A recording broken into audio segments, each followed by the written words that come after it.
I'm just saying, this one girl at this complex that I used to work at, she used to do this all the time to this one guy, and that guy used to come talk to me all the time. Man, I'm trying to do this. She does this and do that. But she got to the point. That was the first time that I had ever witnessed uh, somebody being abused. That was a man. That was the first time. I had never thought about it before because he would not hit her back, and I knew how she was. And know why? Because this was the third guy.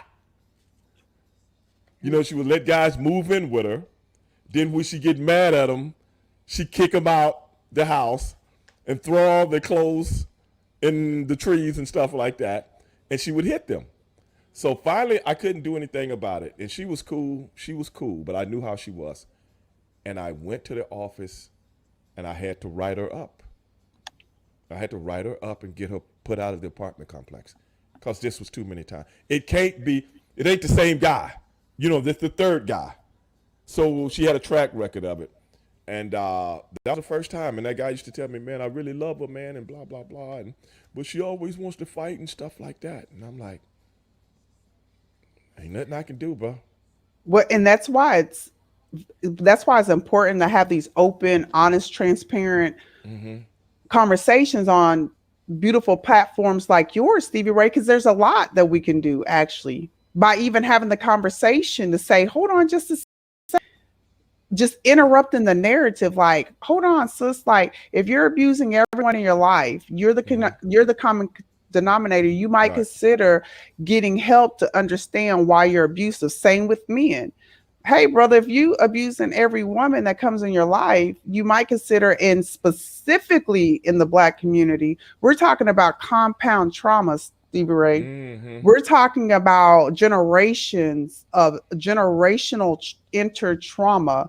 We're talking about the 80s epidemic and how the crack pandemic impacted our communities in terms of mass incarceration and Black men not feeling adequate, because even now today, me as an African-American woman, I on average have more education and on average make more money than you. So you talking about, and not excusing any man's behavior, right? And not excusing abuse and domestic violence. So many people overlook what you're talking about, a systematic demise of a community. Yeah.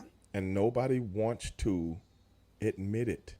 And people that are in position to talk about it won't talk about it. And that's why I talk about it. I know. And that's why I talk about it. That's it. And it's not from what I recognize is that, yes, I was victimized. Right. Yes, what happened to me absolutely sucked. I'm talking about I was in a homeless shelter, Stevie Ray, eating stale food. Let's get to that. Let's chronicle. Let's take it back in chronological order. Okay, you guys started dating 2018. I guess that's when you guys met, right? Or whatever. Then 2020, you get married. And then all hell breaks loose. And you end up in the shelter. Now, tell me what transpired to get you into the shelter after you guys moved to Houston. Was it the fact that you just had to get away and had nowhere to go? Yes, that's exactly it. I know you didn't have family here. You say you come from Tulsa, Oklahoma, which is a tragedy within itself, but we'll get to that on another day. And then you go to Dallas, Texas, and I got a lot of family in Dallas. And keep going. Come on down to Houston. Come on down here. You know what it's. And then all hell breaks loose and you end up in the shelter. Walk us through that if you don't mind. Yeah. So,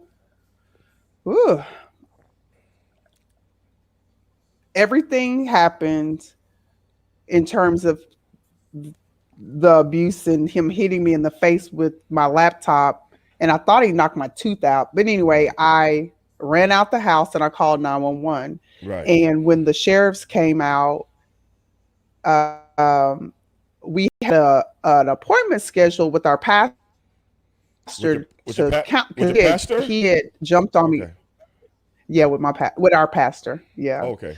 Because you think about, like, for me, Stevie Ray. Yeah, you think about. I was like, hold on.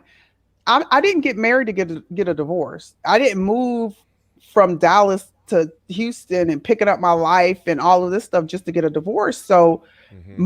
my thing was let's seek wise biblical counsel to see how to push forward. And Right. honestly, Stevie Ray, I thought our pastor was gonna like pray, pray the devils out of him and pray the abuse out of him, and we're just gonna like live this happily ever after life. But what happened was the sheriff came out.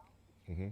I asked them to like, hey, I don't want him going to jail or anything like that. We have an appointment to see our pastor. Now by this time, think about it, COVID happened, so we were Right. starting to lean into the whole Zoom Right. analogy. Zoom, by this time, my face was just swollen and I was just a discombobulated mess. Make a Mm-hmm. long story short, my pastor is the one that told me, like, you're not safe, you need to leave. So in the meantime, the sheriffs had given me this booklet of resources, family Mm-hmm. violence resources. Right. So I packed a bag and I left. Right. And I didn't, like you said, I didn't have anywhere to go. Mm-hmm. So I, in looking back at it, Stevie Ray, I know I was just in survival mode, that Mm-hmm. I'm just moving, just, Right. Right. not really understanding what was going on. So make a super long story short, yes, smart pastor. I absolutely adore my pastor. Shout out to Pastor, Really? yes, Ronald What's Eagleton, what's his name? Dr. Ronald Eagleton out of Mount Rose. Doctor. Yes, he What he is. got a doctorate in? Theology? No, he's an LPC, and I'm not. I don't give me the fibbing, but he is I'm my gonna have to get my absolute. boy Calcutta to look this dude up. Calcutta, Please, look him up for me after the show, bro. yes, We gotta find out who this guy is. Mount Rose Church of God in Christ, Sister Georgia Eagleton. I'm telling you, these people, and I've been in church all of my life, right? Single handedly, this church, my pastor and his wife have a authentic heart for God and His people. So